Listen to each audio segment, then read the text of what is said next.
Ser professor é basicamente uma aposta no futuro. Você educa para o futuro. Você educa um ser humano no presente para o futuro. Por isso ele é uma fé nesse futuro. Por isso que o professor é condenado à esperança. Ele é condenado a acreditar que pode vir algo melhor.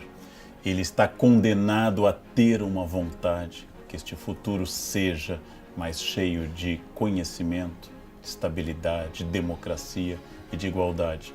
Ser professor é acreditar que aquele ser humano que está diante de mim, que não sabe todas as coisas que deveria saber e às vezes não tem, inclusive, estabilidade pessoal para poder saber o que deve saber, que você aposte num ser humano que vai surgir dali, como se você regasse uma semente, tratasse de uma árvore. Ser professor é sempre ser um especialista em bonsai, é nunca trabalhar com agronegócio, é sempre o indivíduo, é sempre a figura que está na sua frente, mesmo que a turma tenha 50 pessoas. Ser professor é olhar para o rosto de um aluno, é ter contato com um grupo de seres humanos, às vezes estáveis, às vezes instáveis, às vezes aptos ao conhecimento, às vezes resistentes ao conhecimento. Ser professor é submeter sua personalidade à personalidade de muitos jovens em geral e acreditar que a partir daí possa surgir um mundo melhor. O professor é um exercício de esperança permanente. Ser professor é ser sempre alguém que trabalha com uma melhoria, com o devir, com o futuro, com o crescimento e com o florescimento de outros seres humanos. Bom, em vários sentidos, a profissão de professor guarda as alegrias e as dores de todas as profissões. Nós temos horário, nós temos tarefas, nós temos uma questão física envolvida, nós temos várias questões comuns a médicos, a engenheiros e outras profissões tão nobres quanto. Mas naquele momento que você faz diferença, quando a educação encontra o conhecimento, quando a transformação acompanha o exercício pedagógico, quando alguma coisa que você disse ou fez pelo exemplo ou pela explicação acendeu uma luz neste aluno, este aluno, enfim, percebeu algo que ele não perceberia e com isso tornou-se mais cidadão, menos preconceituoso, dominando mais um elemento que vai fazer diferença na vida dele, sentindo que a partir dali ele é outra pessoa. Nesse momento que o rosto do aluno se ilumina e ele cresce pessoalmente, este é um dos momentos mais emocionantes do magistério. E este é o momento que nós podemos dizer que justifica todos os outros. Mas existem muitos momentos repetitivos, momentos de dificuldade, tem momentos de desânimo, inclusive. Isso faz parte de todas as profissões, inclusive do magistério. Bem, um professor pode ter a vontade, talvez um pouco messiânica, de transformar o mundo, que a sua vocação, que implica esse chamado, signifique também uma metamorfose daquilo que ele vê e que ele não gosta, de um novo país, de uma nova sociedade. Mas é muito prudente pensar, seguindo o conselho de Gandhi, que eu devo ser a transformação que eu quero ser no mundo. Eu devo ser a transformação que eu desejo ver no mundo. Então eu não tenho o poder de afetar a educação brasileira, mas eu faço uma diferença enorme na minha sala de aula. Eu não tenho o poder de tornar o Brasil inteiro mais digno, menos preconceituoso, com mais cidadania, mas na minha sala de aula eu faço essa diferença. Então quando ele estuda comigo, ele vai perceber que o senso comum que ele trouxe de casa e da rua é questionado pelo conhecimento prático e técnico, que mostra a elaboração das pessoas de valores. Então, há muitos momentos de desânimo, mas eu diria que o professor é alimentado pelos próprios alunos. De todas as funções que eu conheço, a do magistério é a que menos teria direito ao pessimismo e à entrega dos pontos, porque o magistério trabalha com seres humanos, em geral jovens, ansiosos por aquele conhecimento e, quando não ansiosos por alguém que mostre como esse conhecimento é fascinante. Eu me sinto alguém que estabelece uma ponte entre o conhecimento formal da humanidade, aquele que nos formou, que nos transformou no que somos, e com aquele aluno meu em qualquer escola, da rede pública e privada, que não tem acesso a este conhecimento. E se ele não tiver esse conhecimento comigo, talvez ele não venha a ter com outra pessoa. Então existe uma noção de educação. E é importante ressaltar que o professor trabalha com conteúdo, mas trabalha também como educador de uma atitude, que o professor é exemplo. E como diz o grande Paulo Freire, todo professor é marcante, inclusive os ruins. Também os professores ruins marcam uma turma e um aluno. Por isso é o desejo que nós façamos uma diferença que seja positiva. O professor tem um ar um pouco tomado por essa esperança da transformação e que isto nunca possa ser perdido. Não? Acredito que há algo que escapa ao nosso controle, que é algo que não é racional, mas é voltar a uma sala de aula de onde você saiu exausto e de novo reiniciar este processo, que quando nós estamos no caminho certo e a turma receptiva a isso, é uma transformação sempre emocionante. E mais emocionante para alguém que é mais velho como eu, é encontrar um aluno a quem eu dei aula há 30 anos e que diga a você, agora eu percebo o que queriam dizer. Este é um momento quase que você viu a semente que você plantou, mas agora você viu o florescimento dessa semente. Então, este é um momento muito bonito no magistério, que alguém perceba 20, 30 anos depois que aquilo funcionou. Como diz Rubem Alves, que foi meu colega na Unicamp já falecido, nós plantamos carvalhos e não eucaliptos. Nós não reflorestamos com eucaliptos. Nós plantamos carvalho. O carvalho é uma ave que se planta para os netos. A educação é um gesto para a próxima geração. Ao contrário do engenheiro e do médico, que no seu erro sofre um processo imediato e um dano imediato, os danos e os benefícios do magistério aparecem só 20, 30, 40 anos depois. Então é um exercício permanente, fundamental. Nem todo mundo precisará em vida de um engenheiro. Alguns talvez nunca precisem consultar um arquiteto. Alguns talvez nunca passem pelo consultório de um psicólogo. Mas todas as funções e todas as pessoas passaram por um professor. Tradicionalmente, quando nós nos formamos nas licenciaturas, a gente era educado para estimular o que a educação buscava no passado, que era a ordem. A ordem é importante, o silêncio de uma turma é importante, a ordem pode ser constitutiva de um saber.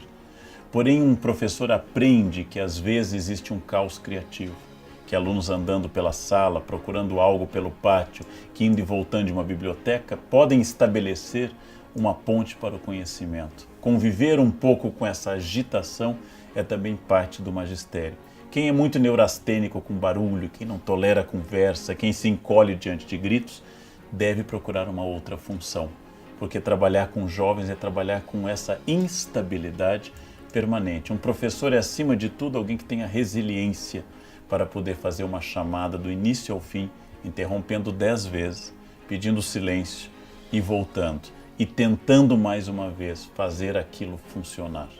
Bom, eu fui filho de um advogado e professor e tinha uma relação muito afetiva com essa função. Eu e a minha irmã, que também é professora, escreveu comigo livros sobre dar aula, ela também é professora e nós voltávamos da escola e brincávamos de dar aulas uns para os outros. O pobre do meu irmão, que era normal e queria jogar bola, se sentia deslocado nessa família em que as pessoas voltavam da escola e brincavam de aula até tarde, em que a gente gostava e lamentava dias de feriado. Eu disse a uma revista que no meu primeiro dia de escola, aos 2 anos de idade, no Jardim da Infância, no interior do Rio Grande do Sul, eu me grudei nas roupas da irmã Antônia e não queria voltar para casa. Foi um amor à primeira vista à escola.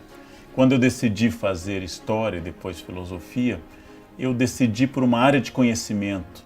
Depois é que veio a decisão por uma área profissional de ensino. A primeira aula que eu dei dentro do meu tema foi numa escola estadual no interior do Rio Grande do Sul. A véspera da entrada na sala de aula, no primeiro ano do ensino fundamental, numa escola noturna que tinha alunos operários. É sempre muito tenso. Aquela tensão, aquele medo, será que eu vou conseguir dar aula? Ela desaparece na intensidade que ela existe. Porém, até hoje, bem mais velho, com 34 anos de magistério, eu acabo sempre tendo uma certa tensão antes do início do ano letivo. Essa tensão é sinal de que eu sei que haverá uma novidade, novas pessoas, e não tenho mais a tensão original, mas tenho bastante ainda a ansiedade de uma nova turma. Ser professor é gostar um pouquinho de palco também, porque a turma é uma plateia e gosta um pouquinho deste exercício de comunicação entre o espaço do palco e os alunos. Então, não sei se teve um momento único de start, mas houve muitos momentos que eu fui percebendo aquilo que para mim é claro há bastante tempo. Eu faço aquilo que gosto, sou muito feliz naquilo que faço e não tenho nenhuma ideia, nem a mais vaga ideia de que eu devesse ou pudesse fazer outra coisa que não aquilo que eu faço, que é dar aula. Eu acho que eu melhorei como professor à medida em que, muito jovem, eu dava o que eu supunha ser uma boa aula e eu fazia questão absoluta que todos consumissem o produto que eu oferecia. E achava impensável que os alunos não aproveitassem ao máximo essa aula. Era extremamente intolerante com a indisciplina, com a desatenção. Brigava muito com alunos que estivessem dormindo ou que estivessem resistentes à minha tentativa.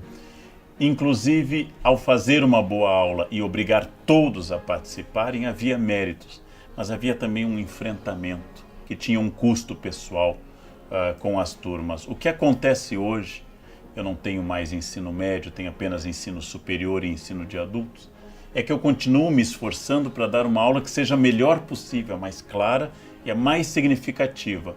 Porém, hoje eu entendo que a minha função é oferecer a aula e a chance, a decisão de aceitar o conhecimento pertence a cada um.